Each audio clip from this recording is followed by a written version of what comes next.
नन्ही सी बच्ची के भगवत प्रेम को देखकर घर के जो लोग थे वह बड़े प्रसन्न हुआ करते थे। कमती जब बड़ी हुई तो उनकी इच्छा विवाह करने की नहीं थी, लेकिन लज्जावश वह कुछ भी नहीं कह सकी। अब पिता ने एक अच्छा सा वर देखकर उनका विवाह कर दिया, लेकिन वह जब ससुराल वाले करमती को लेने के लिए आए तो वह बहुत व्याकुल हो उठी। जो शरीर श्याम सुंदर का हो गया उसे अब भला दूसरे के अधिकार में कैसे दिया जा सकता है, क्योंकि कमती ने तो बचपन से ही ठाकुर जी को, कान्हा जी को अपना पति मान लिया था। उन्होंने अपने भगवान से प्रार्थना शुरू कर दी और तो श्री वृंदावन चंद्र को पुकारता है, उसे तो अवश्य ही मार्ग मिल जाता है। करमती को भी एक उपाय सूझ गया। आधी रात के समय जब सब लोग सो गए तो वह अकेली बालिका चुपचाप घर से निकल पड़ी। कहा गई वृंदावन के लिए। सवेरे घर में करमती के न मिलने पर बड़ी हलचल मच गई।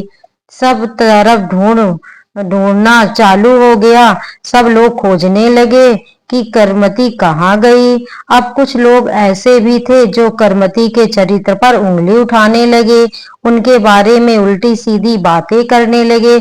लेकिन परशुराम पंडित जी जानते थे कि उनकी पुत्री कितनी पवित्र है, किंतु लोक लाज के भय से अपने यजमान राजा के पास गए।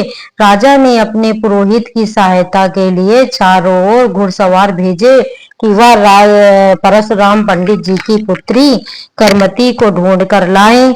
इधर करमती नंगे पांव ही वृंदावन की ओर दौड़ी चली जा रही थी। रात भर में ही वह कितनी दूर निकल आई उन्हें खुद भी नहीं पता।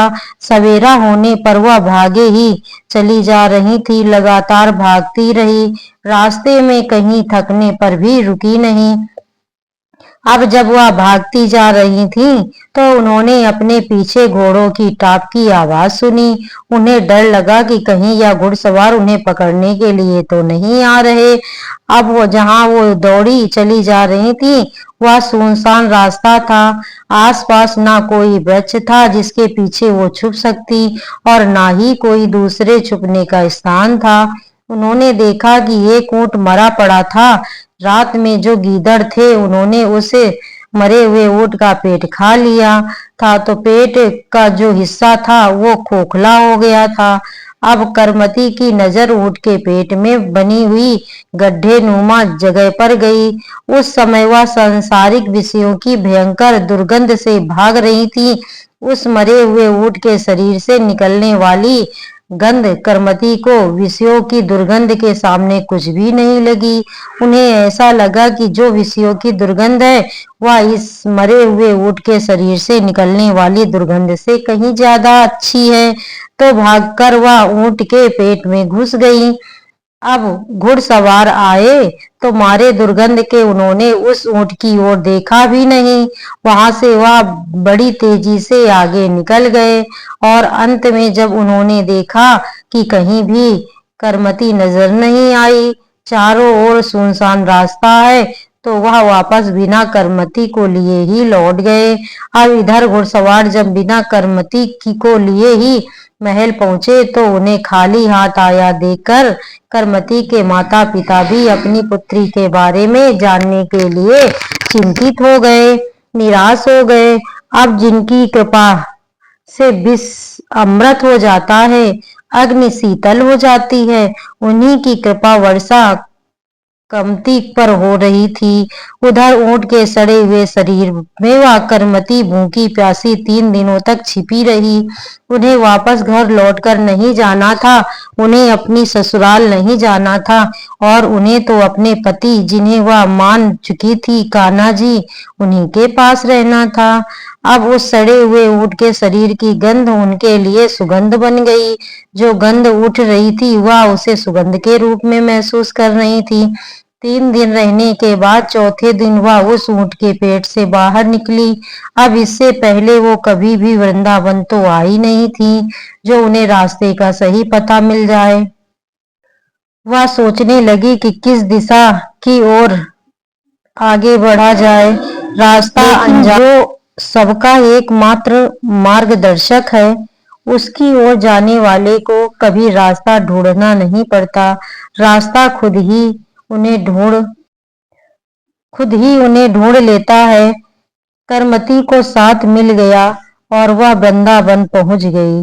वहां पहुंची तो मानो आनंद के सागर में डूब गई हो। इधर जब परशुराम पंडित जी को अपनी पुत्री का कहीं भी पता नहीं लगा, तो वे उन्हें ढूंढते हुए वृंदावन ही आ गए, क्योंकि वह जानते थे कि उनकी पुत्री कान्हा जी की कितनी बड़ी भक्त है।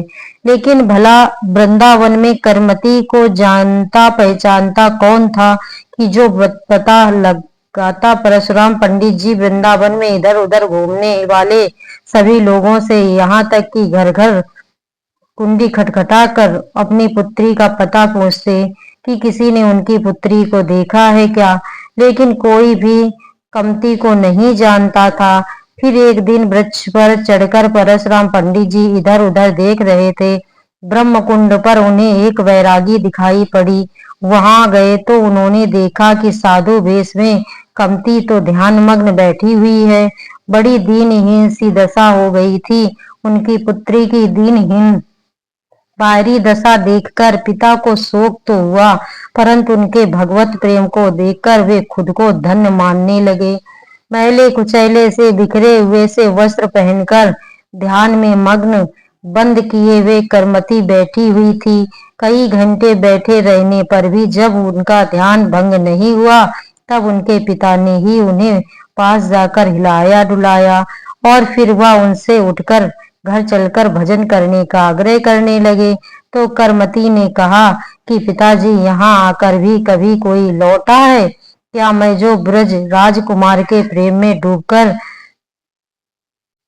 कब की मर चुकी हूँ, अब भला यहाँ से मुर्दा कैसे उठकर जा सकता है? आखिरकार परशुराम जी अपनी पुत्री के भाव को देखकर उन्हें बिना लिए ही वापस घर लौट गए। राजा ने जब यह समाचार सुना, तब वह भी करमती के दर्शन करने वृंदावन आए। राजा के बहुत आग्रह करने पर करमती बाई ने एक छोटी कुटिया बनवा स्वीकार कर लिया। राजा ने कमती बाई के लिए ब्रह्मकुंड के पास एक मठिया बनवा दी। कमती बाई की भक्ति ने राजा को भी भक्त बना दिया। वाह! इस तरह से करमती बाई की जो कहानी है वह बहुत ही पवित्र है, जो हर घर में सुनी और सुनाई जाती है। और कान्हा जी के भक्तों को तो कमती बाई की कथा अवश्य ही सुननी चाहिए।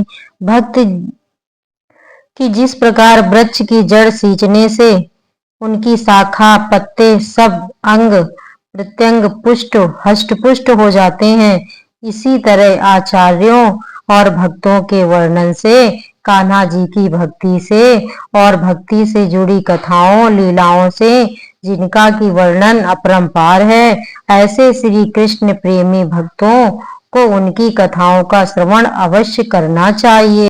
किसी गांव में से सास और बहू रहा करती थी।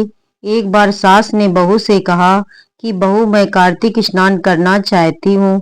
तो बहू बोली, माँ जी जरूर करो, मैं भी आपके साथ कार्तिक स्नान कर लेती हूँ। तो सास बोली, बहू तुम्हारी तो अभी बहुत उम्र पड़ी है, तुम बाद में कर लेना। ऐसा कहकर सासू माँ गंगा स्नान के लिए चली गई। उनके जाने के बाद पीछे से बहू ने कुम्हार के यहाँ से मिट्टी के छोटे कुंडे मंगाकर रख दिए। वह बहू रोज सुबह जल्दी उठकर स्नान करने के लिए कुंडा लेती और बोलती, मन चंगा तो कठौती में गंगा। सास नहाए उड़ेला जी का आ जाती और बहू स्नान लेती। उधर सासू माँ जब कार्तिक स्नान कर रही थी, तो एक दिन स्नान करते समय उनकी सोने की नथ गंगा जी में बह गई। उधर जब बहू ने स्नान करते समय कहा कि मन चंगा तो कुंडे में ही गंगा, तो गंगा जी के साथ ही सासू माँ की वह नथ भी कुंडे में आ गई। बहू ने सासू माँ की नथ को पहचान लिया। कार्तिक मास पूरा हुआ तो सासू माँ घर आई। बहू ने वही नथ पहनकर सासू माँ का स्वागत किया।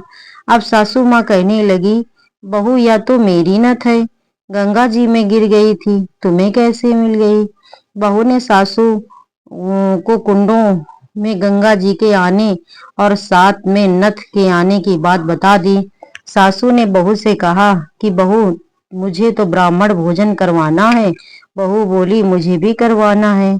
मैंने तो भी कार्तिक स्नान किया है, व्रत उपवास भी किया, पीपल पथवारी तुलसी को सींचा है, दीपक जलाया है, घर में ही भगवान की परिक्रमा लगाई है।